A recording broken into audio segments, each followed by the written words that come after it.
Un saludo, estudiantes de la Prepa en línea CEP. Les habla su facilitador Óscar Domínguez Villegas.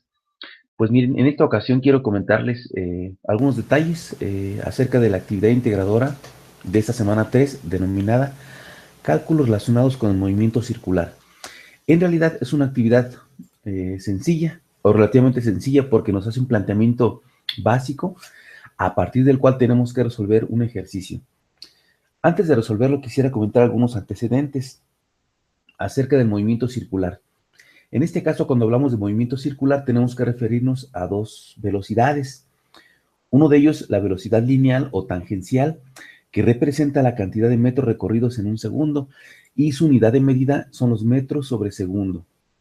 Esta fórmula ya la utilizamos en algún ejercicio anterior, así es que es muy sencilla su aplicación.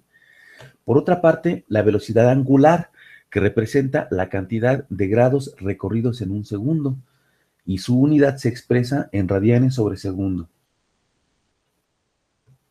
Bueno, aquí es importante comentar esa relación que existe entre radianes y grados. Se dice que un radián es una unidad sumamente útil para medir ángulos, puesto que simplifica los cálculos, ya que los ángulos más comunes se expresan mediante sencillos múltiplos o divisores de pi. Por ejemplo, en realidad, un radián mide 57.296 grados. Quiere decir esto que si juntamos o si medimos los radianes que hay en 360 grados, determinaríamos que hay 2 pi radianes. Es decir, en un ángulo de 360 grados habría en total entonces, haciendo la operación, 6.2832 radianes. Bueno, de acuerdo a esta relación entonces, diríamos que si 360 grados son 2 pi radianes, la mitad de 360 grados, o sea, 180 grados serían pi radianes o equivaldría a pi radianes.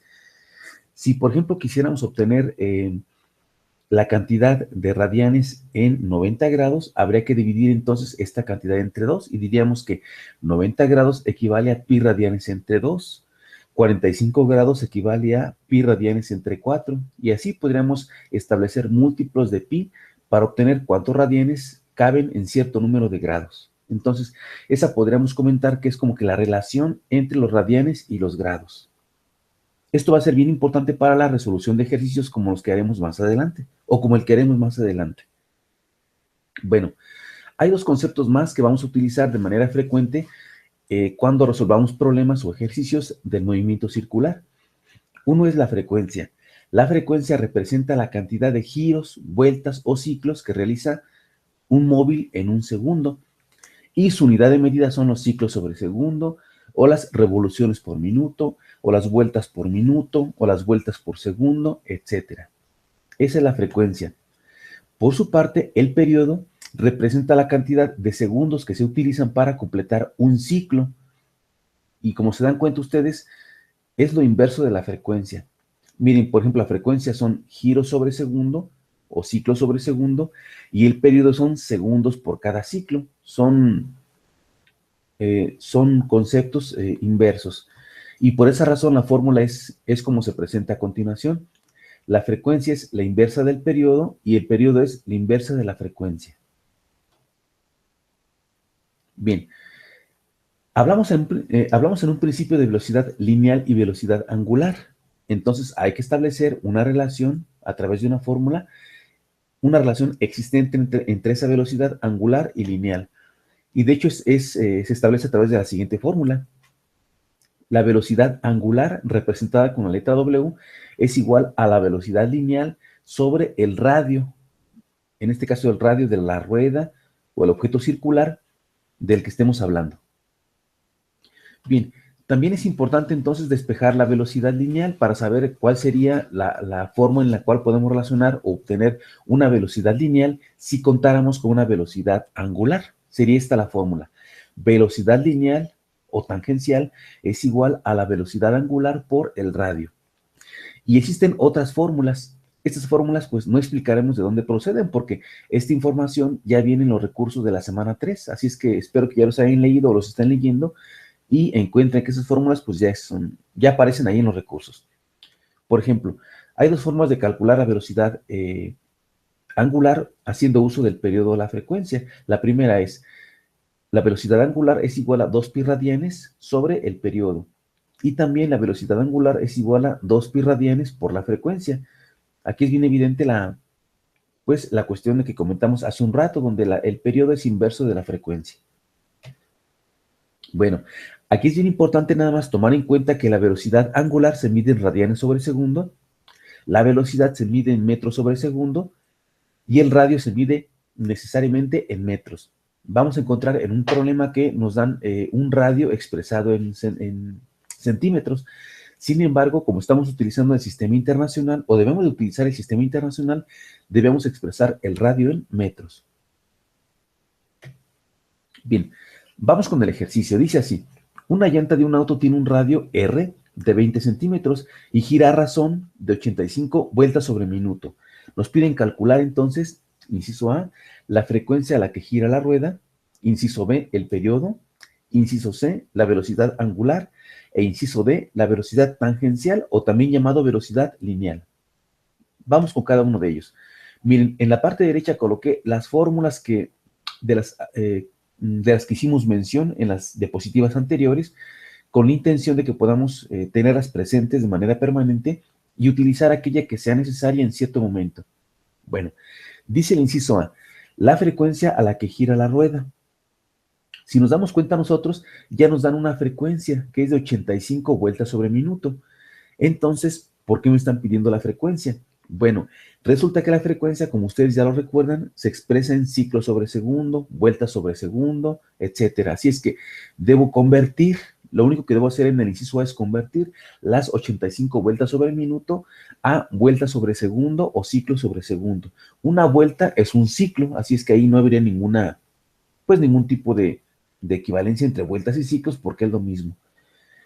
En términos de física, y de otros ámbitos, las vueltas, los giros y los ciclos se refieren a lo mismo o hacemos referencia a lo mismo. Entonces, es un ciclo es aquel que se cumple cuando se hace un giro completo o una vuelta completa en este caso, de un objeto circular.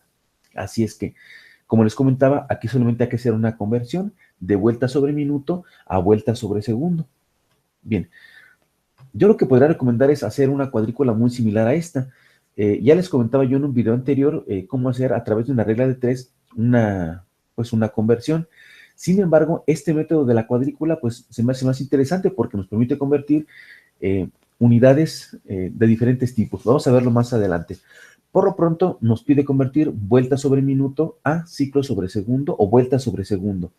¿Qué es lo que hago entonces? Pues establezco mis unidades, bueno, mi cantidad, mis unidades, y a continuación, hacia la derecha, en los siguientes cuadros, establezco las equivalencias.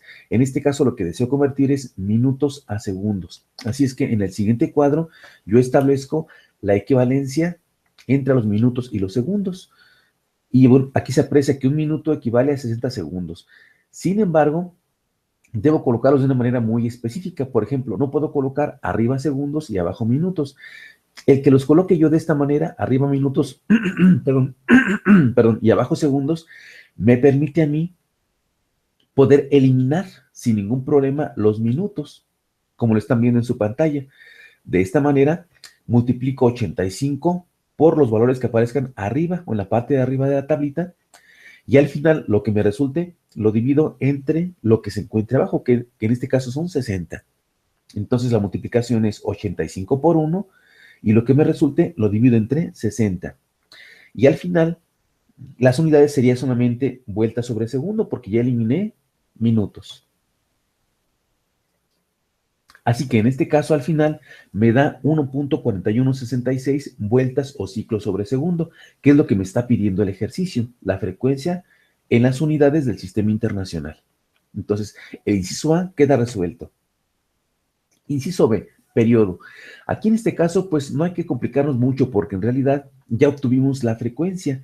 Entonces, si veo mis fórmulas de la derecha, me doy cuenta que si cuento con la frecuencia, es fácil obtener el periodo, porque el periodo es la inversa de la frecuencia. Así es que solamente establezco la fórmula, periodo es igual a 1 sobre frecuencia, establezco pues el 1 sobre la cantidad que obtuve en el inciso anterior y me da el periodo, que en este caso es de 0.7059 segundos sobre ciclo. No olvidar que las unidades de la frecuencia y el periodo, como ya lo comentamos, son inversas. Es decir, si en la frecuencia es ciclo sobre segundo, en el periodo serán segundo sobre ciclo. Aquí en este caso pude haber dejado dos cifras después del punto, sin embargo, como es una cantidad, como es un cero, yo procuro dejar más cantidades o más cifras significativas para que quede mejor reflejado ese resultado. Entonces, vamos con el inciso C. Fíjense que en este caso nos pregunta la velocidad angular. Hay varias formas de resolver este ejercicio. De hecho, voy a plantear las dos formas, perdón. Entonces, la primera es velocidad angular. Me doy cuenta en mi listado de fórmulas que tengo dos de ellas que me permitirían obtener la velocidad angular. Y en realidad, pues en una de ellas utilizo el periodo y en otra utilizo la frecuencia. Como ya cuento con ambos valores, podría utilizar cualquiera de las dos fórmulas. Voy a utilizar la que dice velocidad angular es igual a 2 pi radianes por la frecuencia. Y en este caso únicamente reemplazo los valores. Entonces la velocidad angular sería A2 que multiplica 3.1416 radianes y eso lo multiplico por la frecuencia que es 1.4166 ciclos sobre segundo. Es una multiplicación básica y me otorga o me regresa 8.90 radianes sobre segundo. Aquí alguien preguntaría, oye, pero ¿qué pasó con los ciclos? Y aquí yo veo que los radianes se multiplican por los ciclos y se dividen entre segundos. Miren, en este caso, los radianes y los ciclos son unidades que ahora sí que pueden aparecer y desaparecer, y así lo iremos viendo en el transcurso de los siguientes ejercicios o de algunos problemas que iremos resolviendo más adelante. Por lo pronto, entonces, yo sé que la unidad que maneja la velocidad angular son radianes sobre segundo, y este que está aquí, pues sería mi resultado, 8.90 radianes sobre segundo. Bien, ahora quisiera comentarles el siguiente método. En realidad este método es muy sencillo porque ya no utilizo una fórmula propiamente, sino más bien utilizo una conversión. Es decir, puedo transformar una frecuencia que me está dando a una velocidad angular de la siguiente manera. Como les comentaba hace un ratito, establezco mi tabla, mi cuadrícula que les comentaba hace un rato, donde coloco las vueltas sobre minuto y empiezo a convertir de tal forma que al final me otorgue radianes sobre segundo. Miren, por ejemplo, como siguiente paso, pues igual transformaría los minutos a segundos. Pero hay que tomar en cuenta entonces que en este caso una vuelta corresponde o equivale a un giro o a un ciclo. Pero yo sé que un ciclo equivale a 360 grados y 360 grados equivale a 2 pi radianes. Lo podría expresar entonces de la siguiente manera. En la tercera casilla, o en este caso en la cuarta casilla, una vuelta abajo equivale a 2 pi radianes en la parte de arriba. ¿Y por qué acomodarlos de esa manera? Pues como ya explicaba, sirve para poder eliminar en este caso vuelta con vuelta. Es decir, miren, aquí elimino minuto con minuto. En el siguiente paso elimino vuelta por vuelta. Y como se pueden dar cuenta en este caso, me quedan solamente los radianes arriba y los segundos abajo. ¿Qué hago entonces? Multiplico 85 por 2 por el valor de pi, que es 3.1416, y lo que me resulte lo divido entre 60, y al final va a otorgarme un valor de 8.90 radianes sobre segundo. Esa sería una forma de convertir una frecuencia a una velocidad angular, sin necesidad de aplicar una fórmula. Si notan ustedes, en realidad la fórmula pues es un procedimiento muy similar, nada más que expresado de una manera diferente. Esa sería entonces una manera de convertir, repito, una frecuencia en una velocidad angular. Bien. Por último, en el inciso C nos pide la velocidad lineal o la velocidad tangencial. En este caso, pues ya cuento con la velocidad angular, ya cuento con el radio, porque me lo está dando, un radio de 20 centímetros. Así es que busco la fórmula que va a servirme. En este caso sería la que dice velocidad lineal o tangencial es igual a velocidad angular por el radio. Ya sé cuál es mi velocidad angular, lo obtuve en el inciso anterior y multiplico por radio. Sin embargo, debo cuidar aquí lo siguiente, no puedo expresar 20 centímetros de forma directa porque no olvidar que la velocidad lineal debe ser expresado en metros. Así es que debo convertir los 20 centímetros a metros y al final, al hacer la operación, me otorga 1.78 metros sobre segundo. Y sería esa la velocidad lineal y de esa manera resolvemos todos los incisos, perdón. Bueno, ya por último pide Integrar en un documento los 4 incisos con sus respectivas respuestas, incluyendo el proceso que seguiste para obtener el resultado. Yo les pido que en su documento que entreguen, pues listen o expliquen cada uno de los pasos. No, sinceramente no califico de mejor manera aquellos ejercicios en los que solamente me entregan un resultado. Entonces, igual hay diferentes formas de llegar a ese resultado, pero debe quedar bien explicado. Yo aquí procuro explicar de mejor manera, espero que se entienda y se apoyen en este procedimiento. Ya por último, comentarles que deben incluir las fuentes de información. A pesar de que lo he comentado en diferentes videos, he notado que no se agrega la fuente de información. Es bien importante porque pues, los recursos que vienen en la semana permiten identificar aquellos aspectos teóricos que les van a servir para resolver su actividad. Así es que pues deben de agregar las fuentes de información. Si este video les sirve, pueden agregar esta fuente de información. Si el video de otro facilitador les sirve, deben agregar la fuente de información también. Y debe ser la ruta completa. En ocasiones solamente indican la frase que dice, fuente, todos los recursos de la semana. Entonces no es válido porque un documento profesional debe permitir a otra persona buscar esa ruta en la cual ustedes se apoyaron para más adelante encontrar más información. Esa es la razón de incluir las fuentes de información. Bueno, pues por lo pronto me despido. Es todo lo que corresponde a este video. Les pido estar al pendiente porque haremos una sesión síncrona un poquito más adelante en la que explicaremos la siguiente actividad. Así es que dudas o comentarios a la plataforma o al correo, por favor. Muchas gracias y hasta luego.